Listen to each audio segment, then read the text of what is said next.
ना ना मैं बना कसमें नहीं लेना भैया लाड़े आई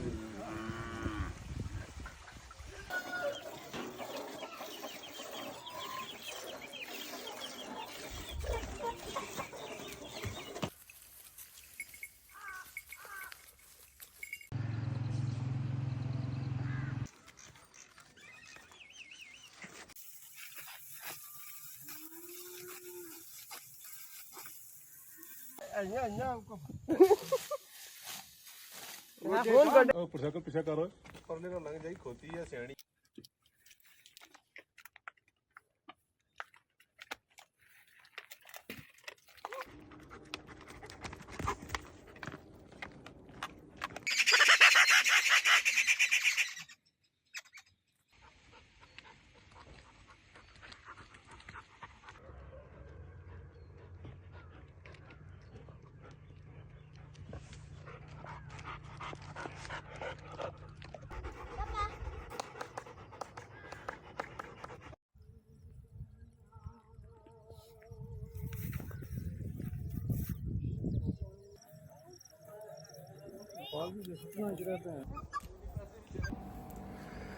अस्सलाम वालेकुम। दिसंबर की 7 तारीख हफ्ते का दिन है। आज मैंने सोचा कि आपको अपना तारुफ करवा दूं, इंट्रोडक्शन करवा दूं, ताकि अगर किसी को कोई शक ये है कि मैं इसलिए यूट्यूब चैनल बना रहा हूं, पे कुछ वीडियोस अपलोड करता हूं कि मैं बहुत बड़ा कोई इंटेलेक्चुअल हूं, बहुत बड़ा स्कॉलर हूं और ज्ञान बांट रहा हूं, that is not the case. अपने बारे में ये बताता चलूँ कि मैं आज़ाद कश्मीर के ज़िला बिम्बर की तहसील स्मानी का रहने वाला हूँ, जो कि मीरपुर और बिम्बर के बीच में लाइन ऑफ कंट्रोल के बिल्कुल साथ में वाक़ है। बेसिलसिला रोज़गार में है पिछले 22 साल से बैरून मुल्क हूँ, mostly GCC. As of now मैं पिछले 5 सालों से दुबई में हूँ, one of the leading financial institution, उसमें मैं फ्रॉड प्रिवेंशन डिपार्टमेंट को हेड करता हूँ। मेरी प्रोफेशनल एरिया ऑफ एक्सपर्टीज़ हैं compliance, risk management, internal audit and fraud prevention. मैं institute of internal auditors USA से सर्टिफाइड इंटरनल ऑडिटर हूँ। मैं certified anti money laundering specialist हूँ एकेम्स, और मैं सर्टिफाइड फ्रॉड एग्जामिनर हूँ सीएफई। ये तो हो गया प्रोफेशनल बैकग्राउंड। ये है अब की बात। अब करते हैं तब की बात, जब हम गाया करते थे कि जब हम जवां होंगे जाने कहाँ होंगे। तो बचपन की बात, इब्तदाई तालीम इन द सेंस कि हमने क्या क्या चीज़ें सीखी बचपन में। तो मैं एक मतवस्त घराने से तल्लुक़ रखता हूँ। हमारी इब्तदाई तालीम यानी इब्तदाई तरबियत वही थी, हमारा जंगल और जंगल के बीच में हमारा घर, पहाड़ियाँ जंगल, वहीं पे हम रहते थे। और हमारा रहन सहन भी इसी तरह था कि हमारी मोस्टली जो डिपेंडेंसी है, हमारी फाइनेंशियल डिपेंडेंसी, वो ये था कि एक तो अब्बू की जो जॉब थी, पाकिस्तान रेलवेज़ में जॉब करते थे, जो थोड़ी बहुत सैलरी होती थी वो, प्लस जो एक्स्ट्रा इनकम के ज़राए ये होते थे कि बकरियां रखी हुई होती थी, क्योंकि जंगल के साथ हैं तो बकरियों को हाँक देंगे हम जंगल में, सुबह शाम को आ जाएंगे, तो वो उन पर ख़र्चा कम होता था। फिर गाय और बैल वगैरह वो भी उनको भी जंगल में चरने के लिए भेजते हैं, और भैंस पर ज़्यादा खर्चा करना पड़ता था। तो हमारी एक्सपर्टीज़ भी इन्हीं कामों में थी। तो एक्सपर्टीज़ ये थी, तो पहले तो बकरियों के बारे में सिखाया जाता था, कौन सी किस टाइप की बकरी होती है, सुबह सुबह उनको जंगल में हाँक देना है, और शाम को जब वो आएंगी तो देखना है कि किसी की फसल में ना चली जाए, बांध देना है। और जब वो बच्चे देंगी तो छोटा बच्चा जब होता है तो उसकी कैसे टेक केयर करनी होती है, उसको दूध वगैरह पिलाने में किस तरह हेल्प करनी होती है।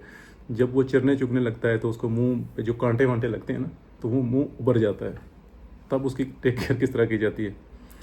ये सारी चीज़ों में बड़ी एक्सपर्टीज़ थी। उसके बाद थी गाय और बैल वगैरह।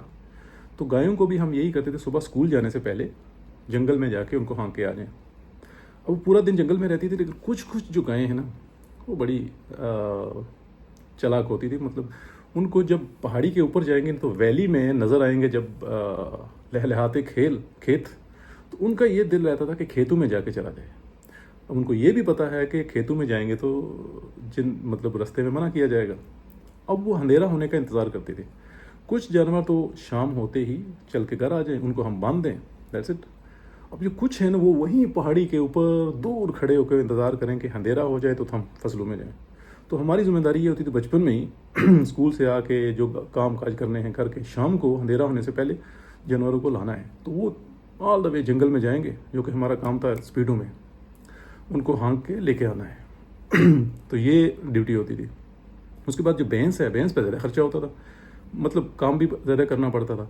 तो भैंस शरीफ जो होती हैं उनको पानी भी वहीं पे पिलाना है, चारा भी डालना है, और फिर उनके नखरे ये भी होते थे कि कौन सा घास खाती हैं और कौन सा नहीं, वो भी हमें सिखाया जाता था। मतलब हम जंगल में जाएंगे तो घास की भी टाइप्स रहती थी। दो चार जो मुझे हैं कि एक हमारी जो अपनी ज़बान में ना सरियाला का, एक होती थी मैथरी, मोंगरा, ये इस तरह के जो घास थे ये बड़े पसंद करते थे जानवर। भैंस शरीफ बड़ा पसंद करती थी, तो वो काट के लाने। दूसरा उसमें होती थी बारी या बब्यूं, उस तरह का घास है ना जो, वो अगर ग्रीन है, नया उगा हुआ है, तो उसको तो बड़े शौक से वो खा लेते। अगर थोड़ा पुराना हो तो नहीं खाते थे। तो मतलब हमें घास काटना सिखाया जाता था, जिसमें बड़ी एक्सपर्टी थी। आज भी मैं अगर जाऊँ गाँव में तो बाकी लोगों से ज़्यादा अच्छी पेस से और अच्छी हाथ की सफाई से मैं घास काट लेता हूँ। तो ये सिखाया जाता था उसमें, मतलब एक तो घास काट के लाना है, फिर कौन सा घास लाना है ये भी इम्पॉर्टेंट होता था। तो ताकि जानवर खुश रहें, वो खुश रहेंगे तो घर वालों से डांट भी कम पड़ेगी बल्कि शाबाशी मिलेगी। तो ये सारे काम हम किए करते थे। घास फिर काटना है किस तरह है, उसको वे बांधना किस तरह है, छोटे छोटे गड्ढियों में उसको बांध के फिर एक बड़ा गड्ढा बांध के लेके आना है। और जो हफ्ते के बाद जुमे को छुट्टी होती थी हमारे 9th क्लास तक, उसके बाद 9th में जब मुझे याद है, उसके बाद एतवार की छुट्टी होगी। तो हफ्ते बाद जो एक छुट्टी होती थी उसमें हमारा ये काम होता था कि सूखी हुई लकड़ियाँ जंगल से लानी है। तो सुबह सुबह सारे हम जो कज़न हैं 5-7 बंदे मिल के, तो एक जो दुपट्टा या चारपाई के ऊपर जो बेडशीट सिंगल होती है ना, वो हम इस तरह गले में डालते थे, और एक रस्सा जो इस तरह कमर में बांध लेते थे, और एक कुल्हाड़ी जो होती है वो यहाँ पे गले पे, और चल पड़े। जूते नहीं होते थे, प्लास्टिक की चप्पलें होती थी, उसमें से पाँव स्लिप होता था, और स्लिप हो जाए तो पाँव जूते फट जाएंगे तो घर में डांट पड़ेगी। तो कोशिश यही होती थी कि जूते हाथ में पकड़ लें, और बल्कि हाथ के यहाँ पे ऊपर चढ़ा लें, ताकि जब हम स्पीडें मार रहे हैं ना, जूते ना फटें और डांट ना पड़े। तो पाँव में कुछ लग जाए तो कोई मसला नहीं। तो जंगल में जाते हुए हमें शर्त लगानी होती थी, स्पीडों में जाएंगे तो लकड़ियाँ लानी है, तो अगर गीली लकड़ियाँ उठा के लेके आ जाएंगे ना तो अम्मी से डांट पड़ती थी।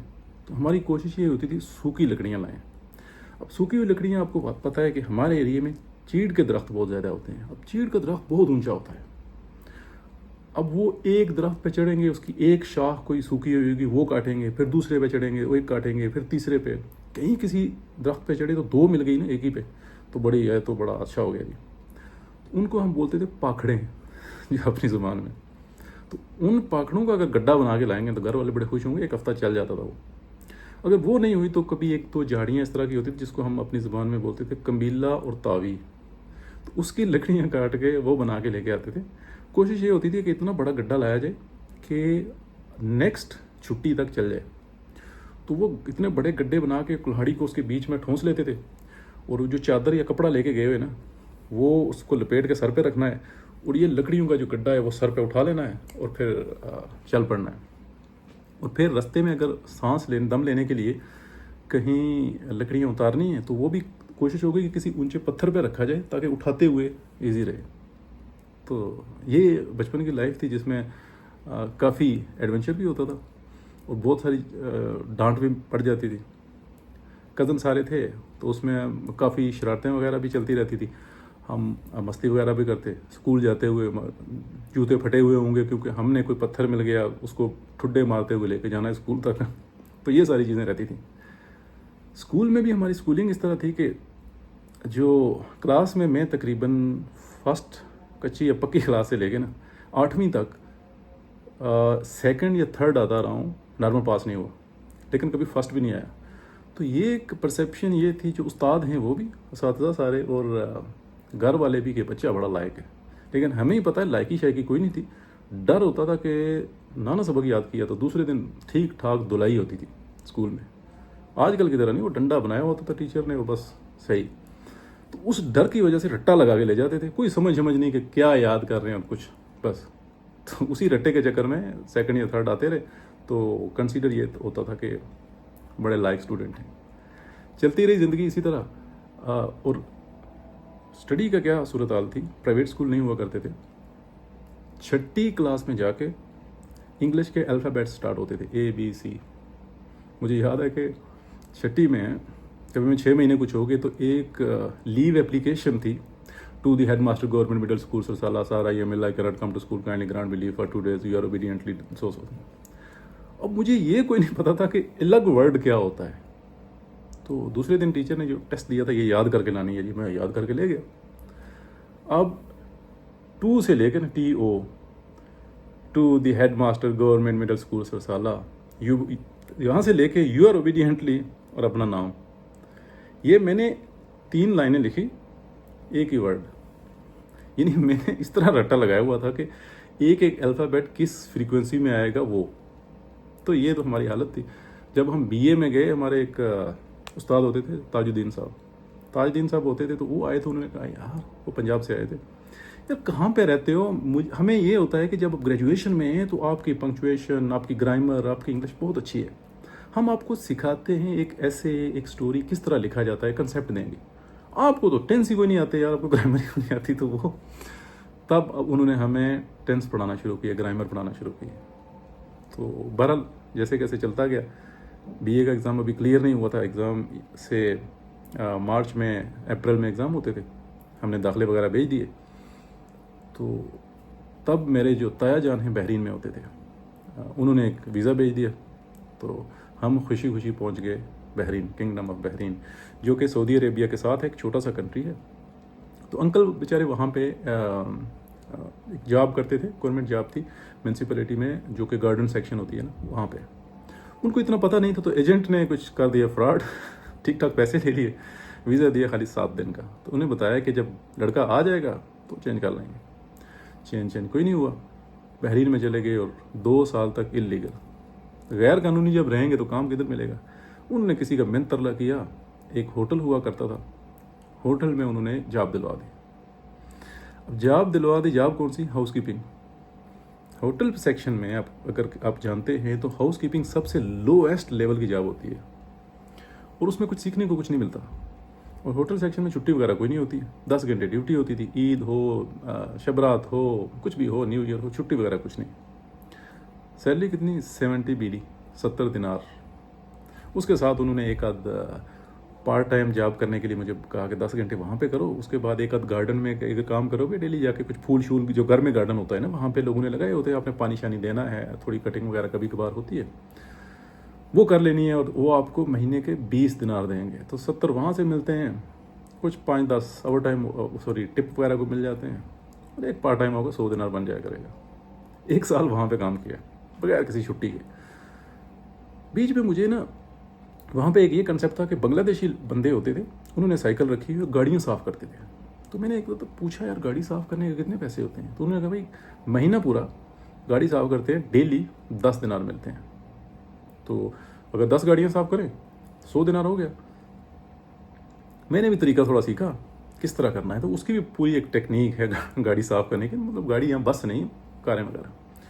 तो पहले किस तरह पानी से साफ़ करनी है, फिर खुश कपड़ा मारना है, शीशे किस तरह साफ़ करने, what ever all the things मैंने सीखा। तो फिर मुझे लगा यार खुद का काम करना चाहिए, होटल से काम छोड़ दिया और मैंने क्या किया, गाड़ियाँ साफ़ करने का काम शुरू किया और गार्डन का काम शुरू किया।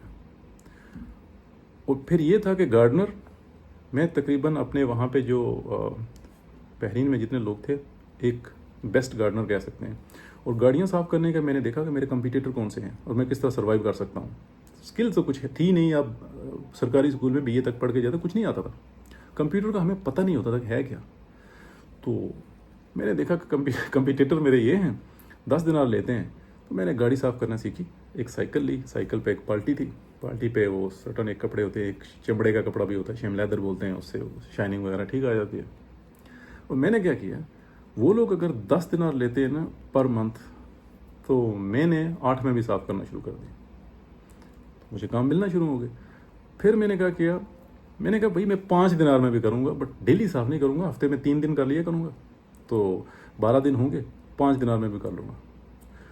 और गार्डन का भी अगर 20 दिनार में मुझे 15 भी दे महीने के तो मैं करूँगा।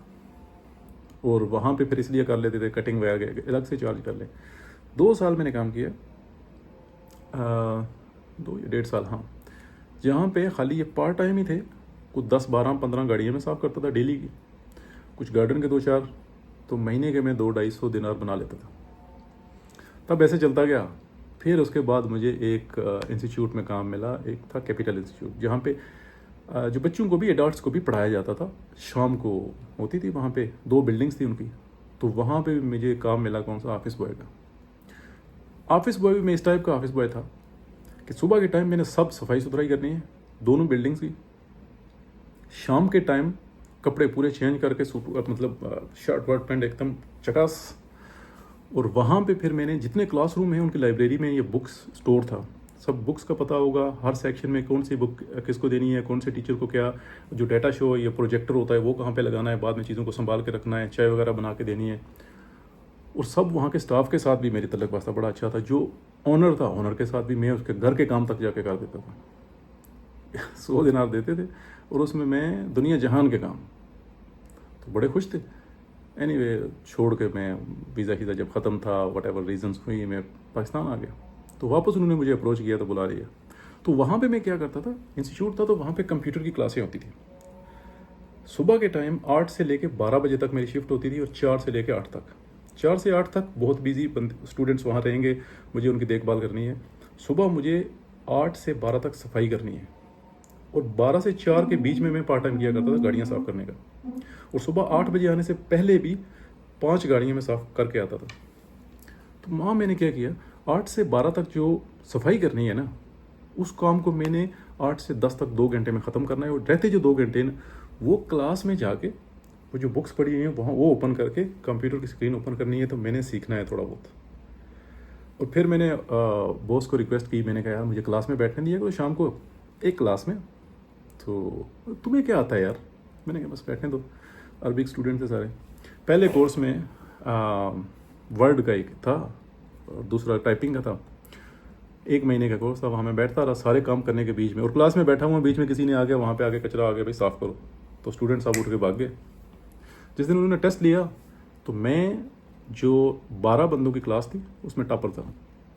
बॉस ने कहा यार बंदा तो ठीक है, थोड़ा काम शाम इसको सिखाते हैं, हमारे बाकी काम भी हो जाया करेंगे।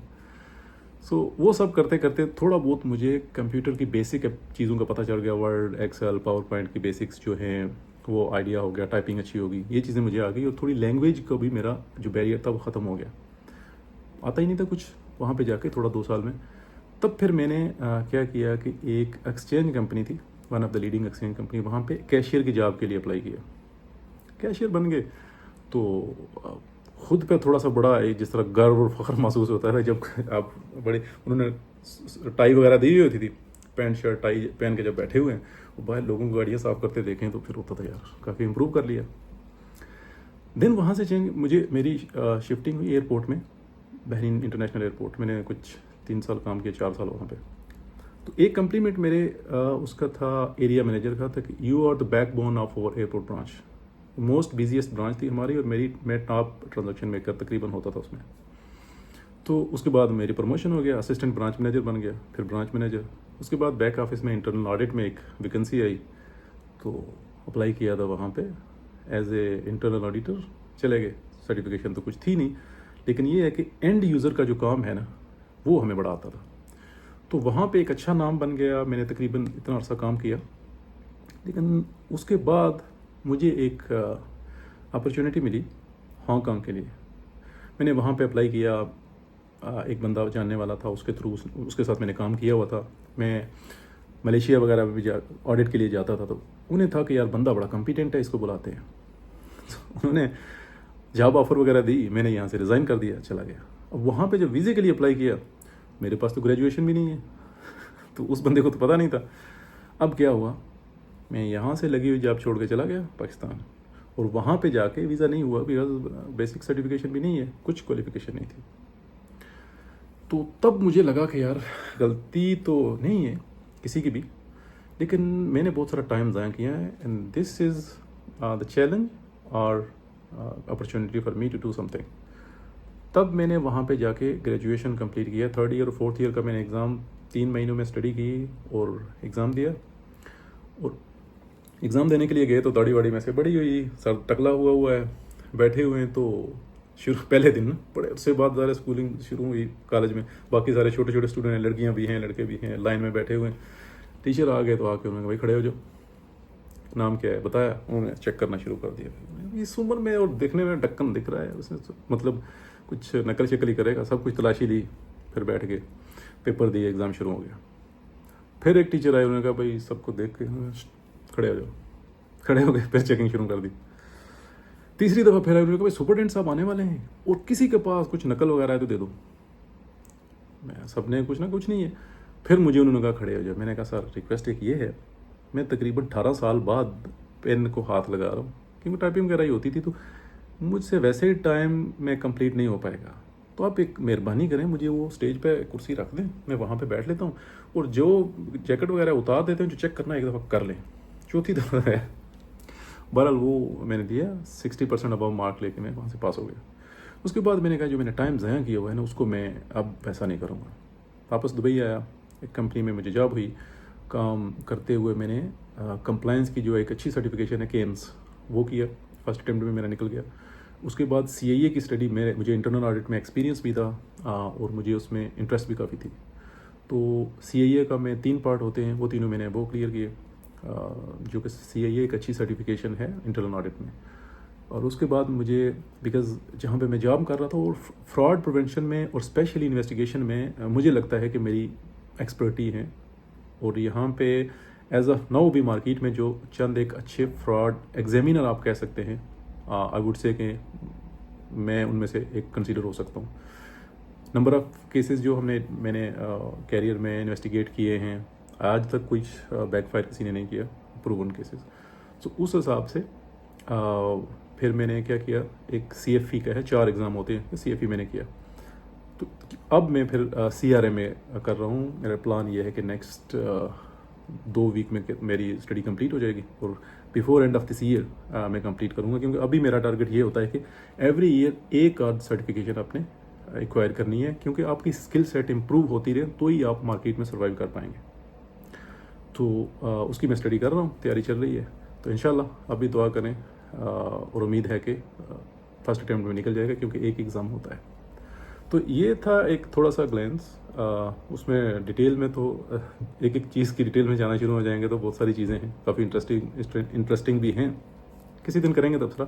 बट ये है कि starting from there till today क्या एक चैप्टर कैसे गुजरा। लेकिन एक चीज़ है, मैंने कभी गिला नहीं किया। जब मैं हाउसकीपर था तो मेरी ट्राई होती थी बाकियों से मैं सही करके करूं, क्योंकि मुझे ये था कि किसी से गिला नहीं है कि मुझे हाउसकीपिंग की जॉब है, मुझे ये था कि मेरे पास स्किल्स क्या है, कुछ नहीं है, तो मुझे गिला कैसा, करो और इसे सही से करो। मैं गार्डनर था और एक अच्छा गार्डनर था।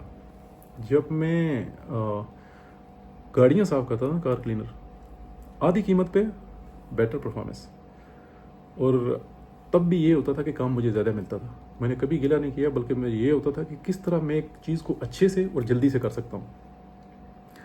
तो उसके बाद अगर आज भी प्रोफेशनल लाइफ में, तो कोशिश यही होती है कि कल से आज किस तरह बेहतर हो। और हासिल कलाम भी ये है कि ये नहीं होता कि आपको किस तरह के हालात मिले हैं, मैटर ये करता है कि आपने क्या किया है। मैं जब सोचता हूँ कि यार पहले तकरीबन 2002 में मैं गया था बहरीन, तब से लेकर 2018 तक मैंने कुछ स्किल सेट एक्वायर नहीं की। मैंने एक्सपीरियंस तो सीखता रहा, लेकिन मैंने स्टडी का जो एक एरिया था उसको मैं मिस किया। लेकिन वो भी सिचुएशन को देखा जाए, घर के हालात देखे जाए, बाकी सारी चीज़ों को देखा जाए, तो शायद मैं अपने आप को उतना ब्लेम नहीं करूँगा। लेकिन अब मुझे तकरीबन मैं 41 साल की उम्र है, जो कि मुझे 30 या 35 साल की उम्र में जाकर 35 साल की उम्र में मुझे रियलाइज़ हुआ कि हर साल हमने सर्टिफिकेशन, प्रोफेशनल सर्टिफिकेशन या क्वालिफिकेशन में इम्प्रूव करना है, स्किल सेट को इन्हेंस करना है। मैं सोचता हूँ कि ये अगर 10 या 15 साल पहले मैं शुरू कर लेता तो शायद स्टोरी डिफरेंट होती। आज भी मैं खुश हूँ जो हूँ, जैसे चीज़ें चली हैं। I have no regrets at all, लेकिन इससे बेहतर हो सकता था।